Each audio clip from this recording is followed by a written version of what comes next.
because it's asked a lot of us. Yes. So it can be hard. Four of us were good, right? All right. Can we talk about straight up? Almost. No, here. There's a hybrid. People can join on. No, it's YouTube Okay.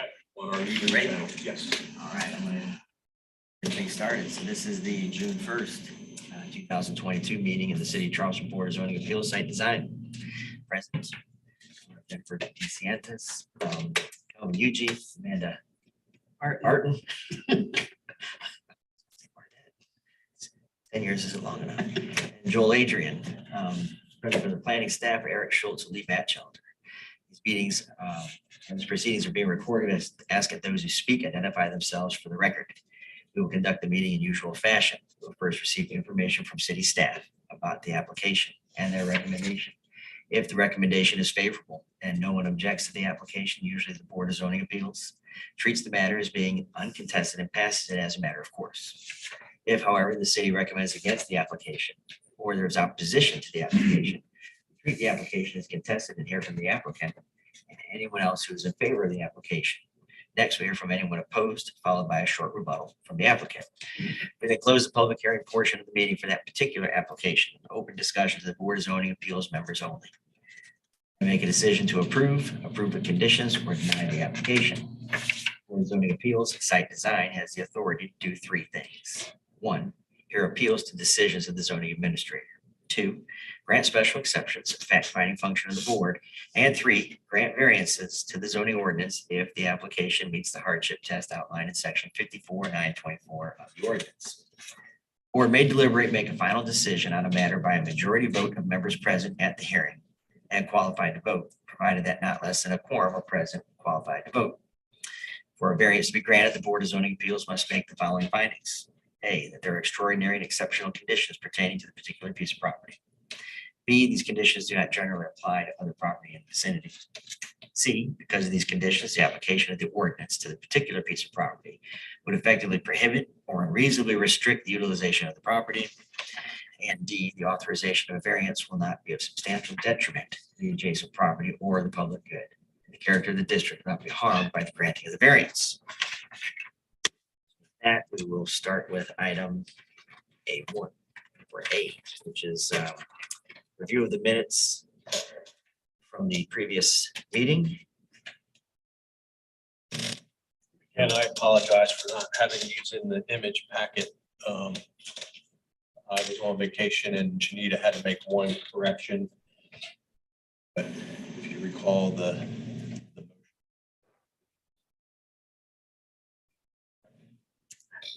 Pretty easy and quick meeting last week. Yep. I make a motion, we move to approve.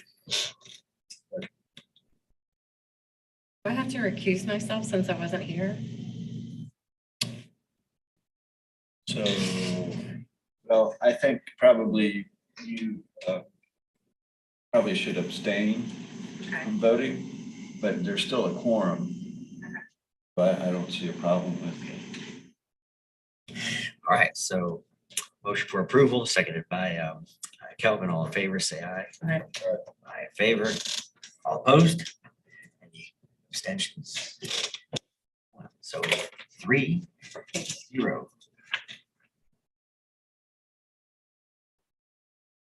Okay, we'll go to item B1, which is 939 Rutledge Avenue. Application number 220601B1, the TMS number 463-0801-061. Request a variance from section 54.327 to allow the removal of one grand tree and zoned SR2. all right, this case began with our protocol when a typical single-family resident wants to remove a tree off their property. We have a system in place where they submit a tree inspection request. So this dates back a few months. Craig Bennett was handling the peninsula at the time. He's now on military leave, but he conducted the inspection of this pecan tree in the back, which I'll get into, and denied its removal based on its health of that visit. and instructed the applicant that this would be the avenue to go have the tree removed. So it is for 1 grand tree. This is the application that Jennifer Hodge submitted. We have her address the variance test in letter form, and if you had a chance to read it, this is her response to those questions. It's in the Upper Peninsula, just south of Mount Pleasant on the west side of Rutledge. Note that it's one of the larger lots on the west side of Rutledge. Zone SR2. You can see this is not by any means exact, but there's a residence and then a detached garage. The relatively small and backyard. Aerial, you can see the framework of the pecan tree. Typically, Google does their flyovers in the winter, and it's a deciduous tree, so you kind of see the skeleton of the tree on the backyard and on the south side.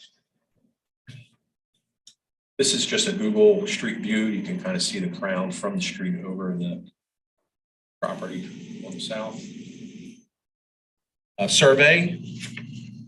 See that it's not exactly centered in the backyard, but enough that it will pose a problem for the proposed improvements. If you were to adhere to the tree protection zone for a 29-inch, 13 feet, 8 inches.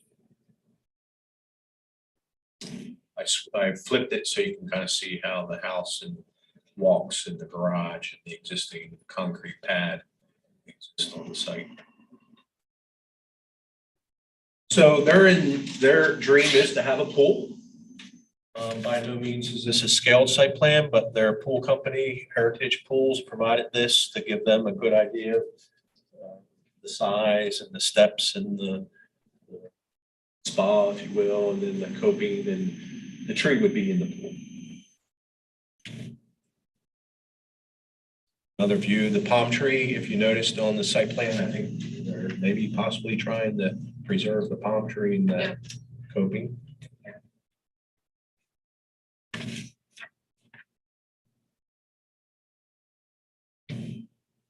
Tree itself, I agree with what Craig found. I really didn't find all his field notes, but the crown appears to be healthy. We find in the low country that pecans, when they set fruit, even with the morning dew, they'll break a branch out, but it's not necessarily a hazardous tree. There are some old nubs on it where branches once existed. The thing that I'm a little concerned about is that it's lean. Mr. Hodge and I discussed that, and I think it's a relatively recent purchase, so they don't know. But I suspect maybe that tree was pushed a little bit with one of our storms. I couldn't feel any sponginess on the backside of the lean, or there was no real depression, if you will, on the compression side, if you will. But it's off plumb, and it does lean toward their neighbors. I would grade it a grade C, maybe a low B, a C with the lean. They're engaging a landscape company, and they've come up with some concepts for citrus and a little gem. And speak more to that, but with that, I am prepared to recommend approval to plant 29 caliber inches of native canopy trees. As we learned last month, I'm willing to go with your similar thought process to plant 1 4-inch canopy tree on the lot. Could be anywhere on the lot, and to provide a landscape plan for staff review and approval. Thank you, Eric. Madam President. Yes, sir. My name is Jennifer Hodge, and I own the property at 939 Rutledge, and I really appreciate you guys allowing us to come today. Sorry, I'm a little nervous speaking of them.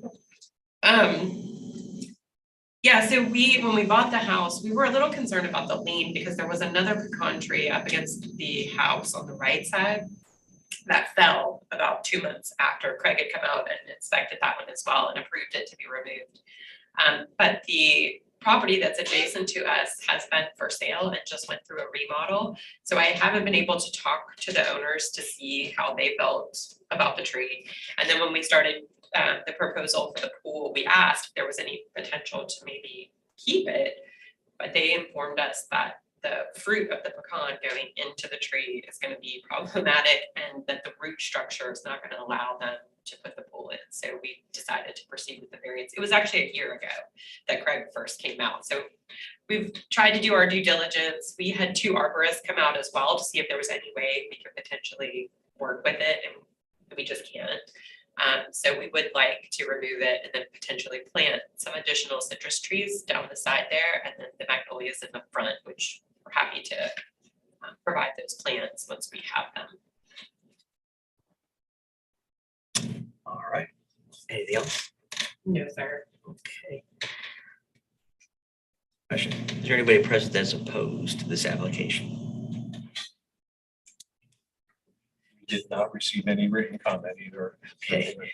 Close the application to the public. It'll be open to the board for discussion and questions. Can we see the TPZ again?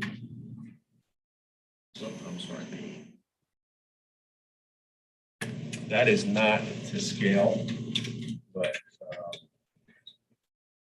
I think our property, we were talking to some of our neighbors who've been there a while, it's a double lot, which is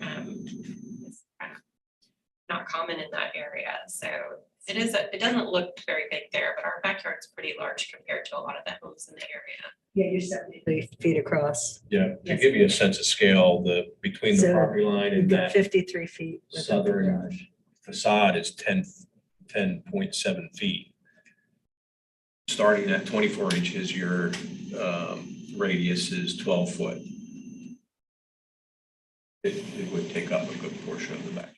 Unless you took out the concrete patio, moved the pool over closer to the garage. So what Eric's saying is you get 10.9 feet here. If you put that there, you're in the square foot part. So it depends on how big the pool is. Yeah. I think my bigger concern would be lot coverage, like making sure that you get 50%. I would be concerned if they were to try and meet the protection zone and then cut on the backside of that lean. You know,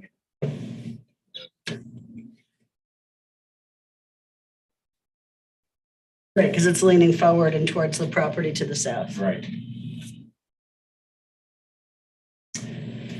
Well, of course, the plan that we're seeing is like not really a plan, it's just a graphic image. Yes, ma'am. Survey, I mean, if you're allowed 50% structures, driveway, What's the zone in it's SR2, just the building. Just the building footprint, not Not flat work. accessories and. which is a mistake? That is. Yeah. Okay. All right. Any questions?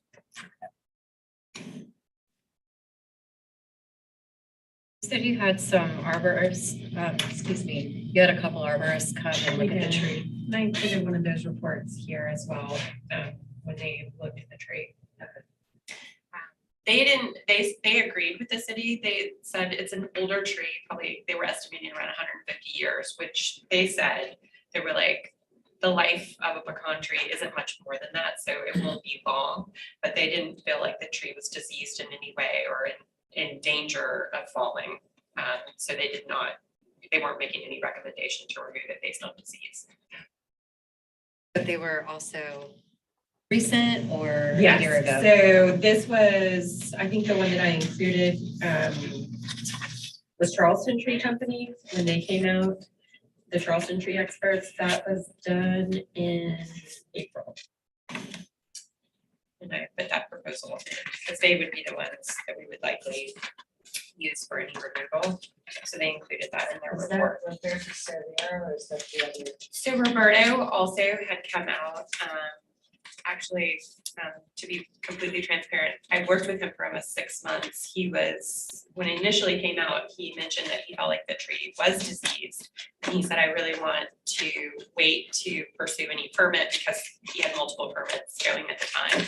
And so I didn't question anything. And then November, December came along and he just said, I'm coming back to look at the tree. I don't think it's as diseased as I originally thought. So he said, I'm happy to help you if you're able to get a permit. I'm happy to help you, but I don't think the tree is diseased to the point that I could write a letter for that.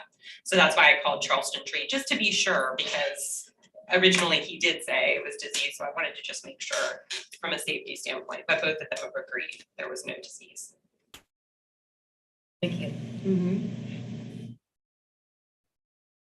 See the picture of the lien again?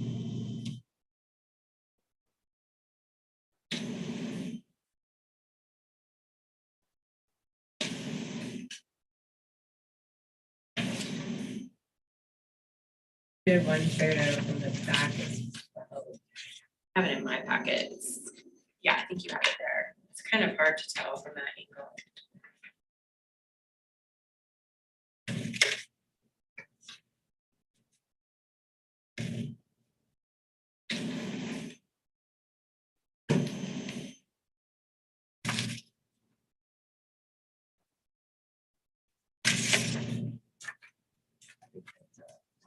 Personal opinion is that we follow the opening statement. The city said yes. I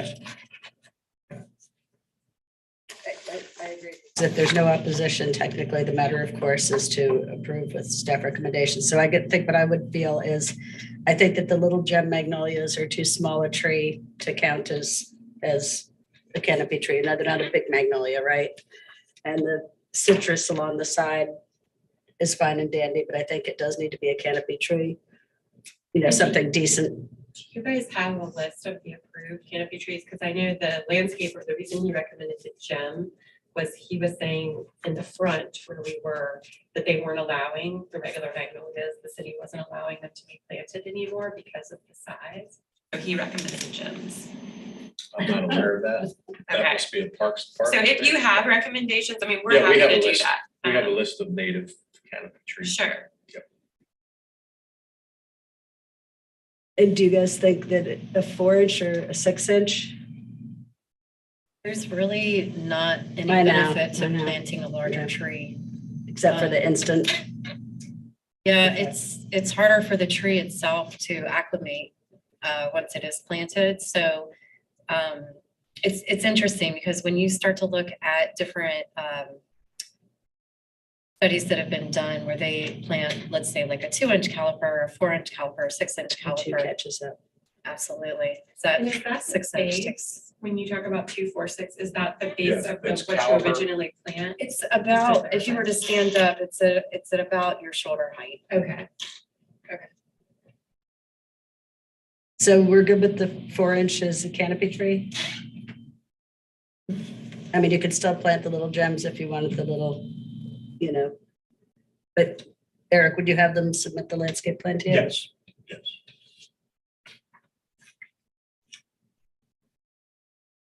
Yeah, that way he could review the But shade yeah, tree. the only, I've never heard anything about that with the magnolia. Now, I know if it was a street tree, they might not want a magnolia planted.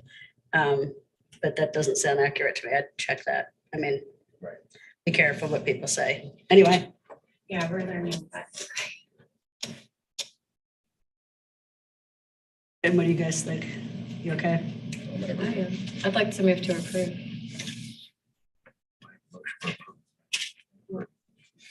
Second on that motion. Second. So To be stipulated, it's a canopy tree, not the little gems. Or that's what think- Eric I says. think it's Okay. on there, so Good. before Yeah. he'll review that plan. Yep. All in favor of the motion to approve, just say aye in favor. I'm in favor. Aye in favor. Anybody opposed? Jennifer DeSantis, Calvin Hugie, 4-0. All right. That's it. One of our record meetings of all time. Thank you, and I'll You apologize. lucked out. You hit a good day. Well, I remember you saying there was something else being presented that was gonna be lengthy, so Yeah, I was prepared. that got deferred. Okay, gotcha. Still not ready to go. So just so I'm clear, I need to submit the landscape plan That is to correct. you Yep, so that you I'll can follow approve. up with some results and what Okay. have you, and then we have a 5-day appeal period. Okay, So if you want to move with the pool, maybe some late summer or early fall swimming in, we can issue the permit in 5 or 6 days. oh yeah, I have a feeling they won't move for, Are the My power, dear. the power lines are on your side of the street? yes, ma'am. That's what I There's- thought. Yeah. There's 2 myrtle crepes there now on the, closer to the street side. And then we have